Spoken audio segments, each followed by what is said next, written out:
एक छोटा सा गांव था। गांव के पास एक घना जंगल था। किसान रमेश और उसकी पत्नी सीता वहीं रहते थे। उनकी एक बेटी थी, राधा। वह सुंदर और दयालु थी। लेकिन गांव में कुछ अजीब था। एक रहस्य हवा में लटका हुआ था। गैप 2S रमेश खेतों में कड़ी मेहनत करता था। सीता घर और परिवार की देखभाल करती थी। राधा अपने माता पिता को काम में मदद करती थी। वह हमेशा मुस्कुराती रहती थी। गांव वाले उसे प्यार करते थे, लेकिन फुसफुसाहट शुरू हो गई थी। राधा के बारे में अजीब अफवाहें फैलने लगीं। कुछ लोगों ने कहा कि उन्होंने उसे रात में जंगल में जाते देखा था। उन्होंने कहा कि उसके पास एक रहस्य था, एक अंधेरा रहस्य। जैसे जैसे सूरज डूबता था, वैसे वैसे फुसफुसाहट बढ़ती गई। वे फुसफुसाते थे कि राधा में एक अजीब सी शक्ति थी। उसकी आंखें वे चमकती हुई प्रतीत होती थीं। उसकी चाल एक अजीब सी लचीलापन। ऐसा था जैसे वह किसी और चीज में बदल सकती है, कुछ और खतरनाक। रमेश और सीता ने इन कहानियों को नजरअंदाज करने की कोशिश की। वे जानते थे कि उनकी बेटी अच्छी थी। वे उस पर विश्वास करते थे, लेकिन डर एक जिद्दी चीज थी। यह उनके दिलों में एक बीज की तरह बस गया। गांव वाले मंदिर के पास जमा हो गए। वे फुसफुसाते थे और इशारा करते थे। डर उनकी आंखों में साफ दिखाई दे रहा था। नाग को देखकर रमेश को ठंडक महसूस हुई। यह एक स्वस्थ प्राणी था। यहां क्या हुआ था? सीता ने रमेश का हाथ कसकर पकड़ लिया। उसे अपने दिल में एक अजीब सी बेचैनी महसूस हो रही थी। उसने देखा कि ग्रामीण राधा पर संदेह भरी निगाहों से देख रहे हैं। उसकी सांस उसकी छाती में फंस गई। यह एक एक्सीडेंट रही होगी, रमेश ने कहा, अधिक खुद को समझाने की कोशिश करते हुए। लेकिन उसके अपने शब्द खोखले लगे। यह कोई एक्सीडेंट नहीं थी। यह जानकर एक ठंडक उसकी रीढ़ की हड्डी में दौड़ गई। सीता का दिल उसकी छाती में जोर से धड़कने लगा। राधा रात के अंधेरे में क्या कर रही थी? एक भयानक एहसास ने उसे जकड़ लिया। उसे रमेश को जगाना पड़ा। उन्हें राधा का पीछा करना पड़ा। कुछ सही नहीं था। रमेश, रमेश, उठो! सीता ने अपने पति को हिलाते हुए कहा। यह राधा है, वह जंगल में जा रही है।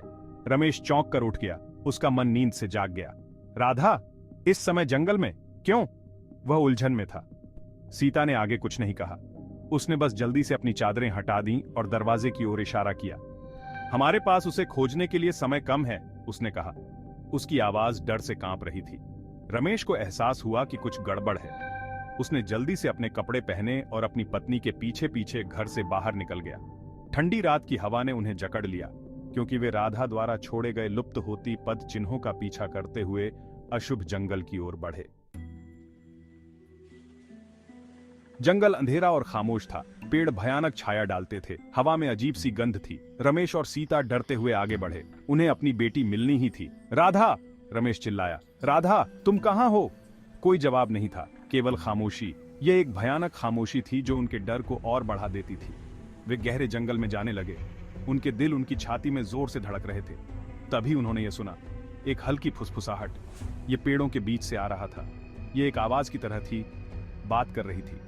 जिज्ञासु रमेश और सीता आवाज का पीछा करते हुए एक छोटी समाशोधन में पहुंचे। जो उन्होंने देखा, उससे उनके खून ठंडे पड़ गए।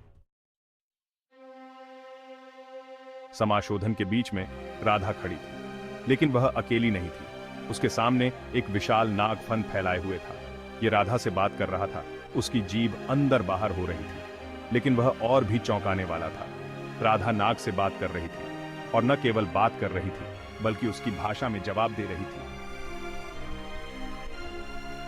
रमेश और सीता अपनी आंखों पर विश्वास नहीं कर सके। वे डर के मारे जड़ होकर खड़े हो गए। उनकी बेटी, क्या वह इस प्राणी से बात कर रही थी? लेकिन इससे पहले कि वे अपने सदमे पर काबू पाते, कुछ और भी अविश्वसनीय हुआ। राधा के सामने नाग हिलने लगा। इसका शरीर मुड़ने और बदलने लगा, जब तक कि यह एक महिला का रूप नहीं ले लेता। एक सुंदर महिला। उसकी आंखें राधा जैसी ही थीं। महिला नागिन ने राधा को गले लगाया। उनकी आंखों में आंसू थे। मेरी बेटी, नागिन ने कहा। उसकी आवाज फुसफुसाहट की तरह थी। आखिरकार मैं तुम्हें अपनी असली शक्ल में देखती हूं। राधा ने नागिन को वापस गले लगा लिया। मां, उसने फुसफुसाया। रमेश और सीता सदमे में देख रहे थे। वे क्या देख रहे थे? यह सपना था? नागिन ने रमेश और सीता की ओर देखा। उसकी आंखों में उदासी थी। मैंने तुम्हारी बेटी को कोई नुकसान नहीं पहुंचाया है, उसने कहा। वह मेरी बेटी भी है। उसने एक प्राचीन श्राप की कहानी सुनाई। एक कहानी प्यार, विश्वासघात और बदला लेने की। एक कहानी जिसने उसे एक नागिन में बदल दिया था, जो अपनी बेटी से अलग हो गई थी। राधा उस श्राप को तोड़ने की कुंजी थी। नागिन ने समझाया कि राधा को उसके श्राप को तोड़ने के लिए एक विकल्प बनाना था। वह या तो नागिन से बदला ले सकती थी जिसने उसे शाप दिया था, या वह उसे माफ कर सकती थी और हमेशा के लिए खुद को एक नागिन के रूप में रहने के लिए बर्बाद कर सकती थी।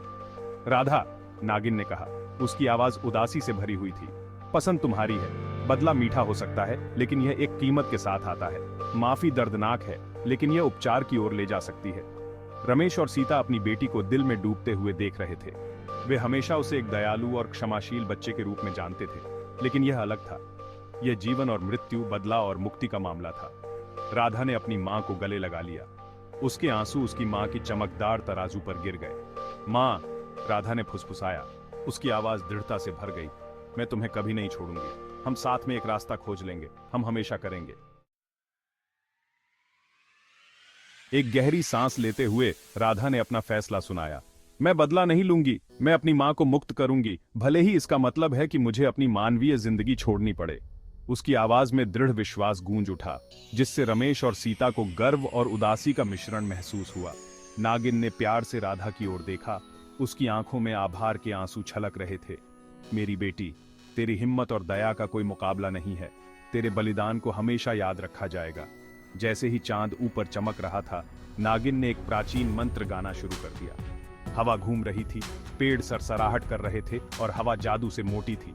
राधा के चारों ओर एक सुनहरी रोशनी चमक उठी, उसे घेर लिया और उसके नागिन रूप को अपनी चपेट में ले लिया।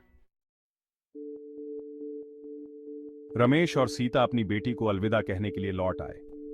नागिन का श्राप टूट गया था, लेकिन एक कीमत पर। राधा कभी भी पूरी तरह से मानव नहीं होगी, लेकिन वह जीवित रहेगी। वह अपनी मां के साथ होगी। वे गांव लौट आए। उन्होंने ग्रामीणों को सच्चाई बताई। कुछ ने विश्वास किया, कुछ ने नहीं किया, लेकिन फुसफुसाहट बंद हो गई।